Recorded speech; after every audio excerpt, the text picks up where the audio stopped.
का तार भतार शौक कर लेलक और ई बुढ़वा देखिए लेलक। दे तारी भाई कौना कानून लड़की से दिन दिन भर बतियात रहता। जौना लड़की से प्यार करते रहे नु का ओकर शादी हो गई और माई बने वाला बिया। हेलो हाँ जान तो फोन रखा तो हम बाद में बात करते नहीं।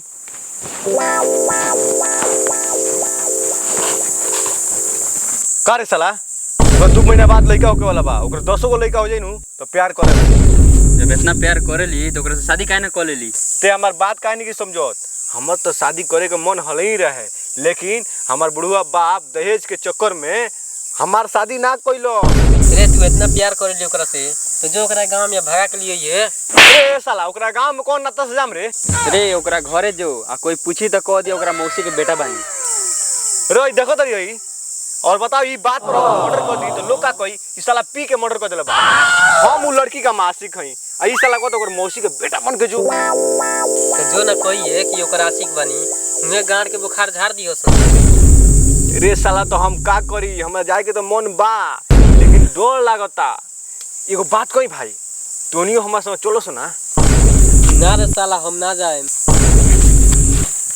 ए भाई चलना ए भाई दोस्त ना बाड़े। ए साला चल ना यही बहाने गांव में माल से भेंट कर लिया। ठीक बा चलो चल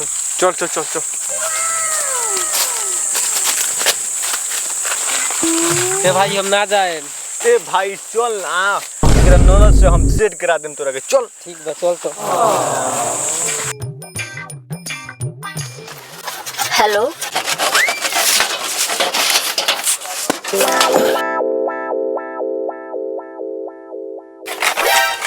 देखता बाबूजी दिन भर फोन से बतियात रहतिया पूछल जाता केकरे से बतियाता रही तो कहती कबे मौसी के लड़की है तो कबे चाची के लड़की है कोनो लड़का से बतिया तो कबे तो समझ जाइए। का बबू हर समय नानू गुस्साए के चाहे का बबी केकरा से बतियात बारू जब देखनी तब हरदम मोबाइल काने तो रहेला। का बाबूजी रे अपना पतो पे विश्वास नहीं के विश्वास तो लिए मोबाइल बात कर ले ना हम कौन ची बतियान का रे हर समय शौक करत रहेली जो बाजार से सब्जी लेकर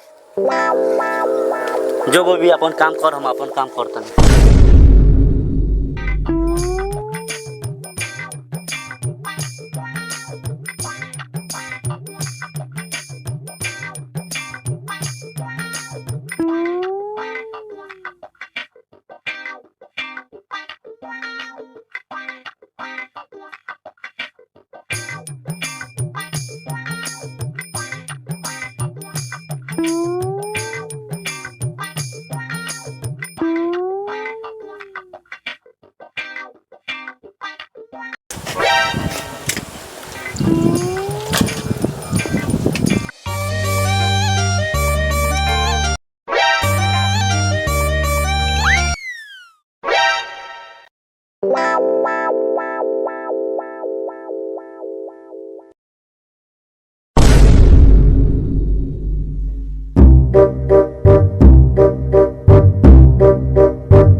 प्रणाम बाबूजी प्रणाम। खुश रह बाबू खुश रह तू के हुआ। हम बानी तोरा दूर के रिश्तेदार। ए बबू हमार दूर दूर के कोई रिश्तेदार नहीं है। रउआ याद करी रउआ चाचा के नाना के बेटा के बेटी के बेटा बानी। बबुआ काला खारा बार लई ए बबनी कुर्सी लेके आओ तो।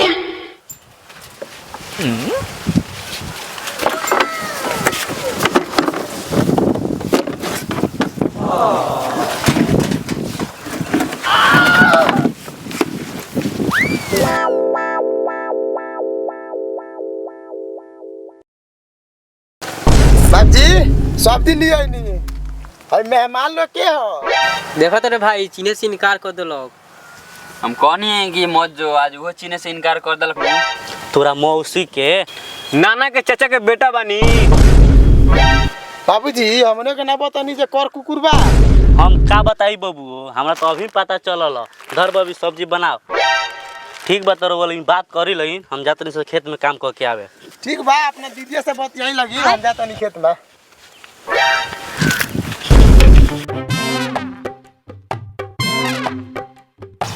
भाऊजी अभी कुछ बिगड़ल नहीं खे चलो लो मंदिर में तो नहीं दोनों जने के शादी करा देता नहीं। शादी हुई 2 महीना बाद हमारा लड़का होके वाला बा। का हो जाई तबे नु मामा मामा कही। चुप साला चुप। का हो करे जा लड़का हो जाए तो रखे खातिर हम तैयार बानी। तो देरी कहो ना बात के बाद, चलो लो जल्दी ना तो बुढ़वा आ जाई। हाँ तो ठीक बा, जाओ करे जा कपड़ा सरिया के लिया वो। ए कपड़ा उपड़ा का होई जल्दी चलो जल्दी। चल चल चल चलो चलो चलो भाग भाग।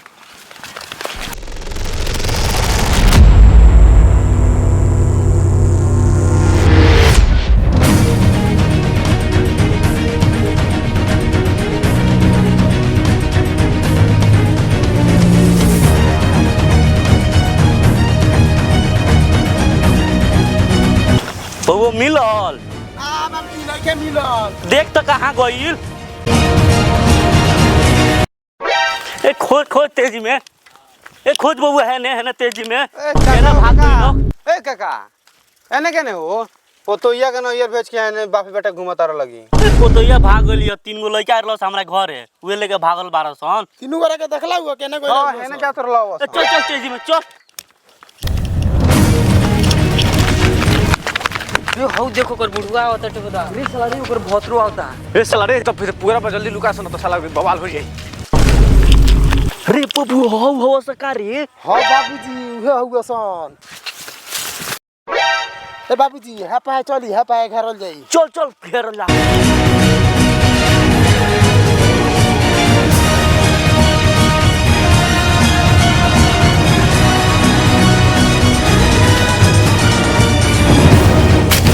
रे साला सन को पकड़, साला सन के मुखिया जी के बुला के लिया। चल मुखे जी के चल।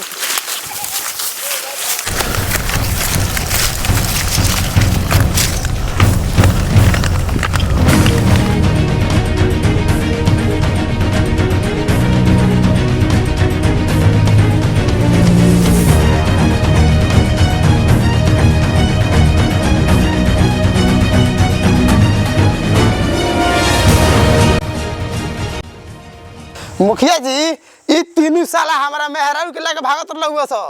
मुखिया जी एकनी से पूछनी तू हनी कौन हो सन। ई कहता साला दूर के रिश्तेदार हई। का रे साला एकरा नानी के मौसी के बेटा आई तू। का रे साला तू पंचायत करावे आइल बाड़े कि तू अपना बाप के गांड करावे आइल बाड़े। चल साइड में हट। मुखिया जी सच सच पूछी कौन बारा संसारवा। का रे तू काहे दूसरा के मेहरारू के लेके भागत रहले। मुखिया जी बात ई बाकी हम एकरा से बहुत ज्यादा प्यार करीले और एकरा बिना नहीं रह सकत, ओही से हम लेके जात रहनी हो। हां मुखिया जी छावड़ा करे से बात करे खातिर हगत मुतत सुतत एकरे से बात करत रहेला। एक बार तो बतियाते बतियाते हगले पर गिर गए रहे। का हो ई बात सही बा। हाँ मुखिया जी सही कहता, हम एकरे से प्यार करेनी। जब तू हेकरा से प्यार करत रहलू तो वही बेरा शादी नु करे के चाही। अब बताव तू कि ये भरल समाज में ये बुढ़वा के तो गांड कट गए। मुखिया जी सब बात छोड़ी ये तीनों साला सन के ऐसा सजा दी जो जिंदगी भर याद रखो स। मुखिया जी हमार चलते चलित नु ई तीनों सारवा सन के कटवा दे। मुखिया जी रउआ हमरा के पागल समझतनी का। हमार दोस्त अभिले साथ देते आइल बड़ा सन आ रहल बात की कटवावे के ई तो हमर दोस्तों कटवा लियो सन। कर साला प्यार करबे तू कटवाम सो हमनी। मुखिया जी जौन सजा देवे के बा एकरा के दी, हमनी चलनी सो। रे रे भाई रे ओए ओए ए रुको सुन रे साला रे ई साला मरवाई ऐसे साला। मुखिया जी लेट कौना बात के सजा सुनाई। सब सुनला के बाद ये सजा बा कि 32 गो कोइन कटाई मार के गांड फाड़ दिया। बतावा लगी हमर फैसला कैसन बा। मुखिया जी हम राजी नहीं खी। हमरा साथ साथ इहो गलती कैले बिया, हमनी दोनों के शादी करा के भेजवा दी। का रे तू जो खड़ा बड़े जो 32 गो कोइन काट लिया आ 20 गो ज्यादा कटी है। ई साला बहुत ज्यादा बोलता। मुखिया जी एगो बात बताई, ई पंचायत से भागे कोनो रास्ता नहीं खे। एगो रास्ता बा हमरा बाथरूम के ओर से। मुखिया जी तो हम चलतनी, प्रणाम। खुश रह। पकड़ इज्जत लूट के गइल। पकड़ छोरी बाबूजी ई साला मुखिया भगैला बा। मार साला के तो। हेलो गाइज, ई वीडियो खातिर बहुत ज़्यादा मेहनत कैले बानी सन। ई वीडियो आप सबके कैसन लागल कमेंट में जरूर बताएं। सब्सक्राइब करी, लाइक करी और अपने फैमिली और दोस्तों में शेयर कीजिए। हमारा टीम के तरफ से सब भोजपुरिया समाज के प्रणाम करतनी और हार्दिक अभिनंदन करतनी। Love you all.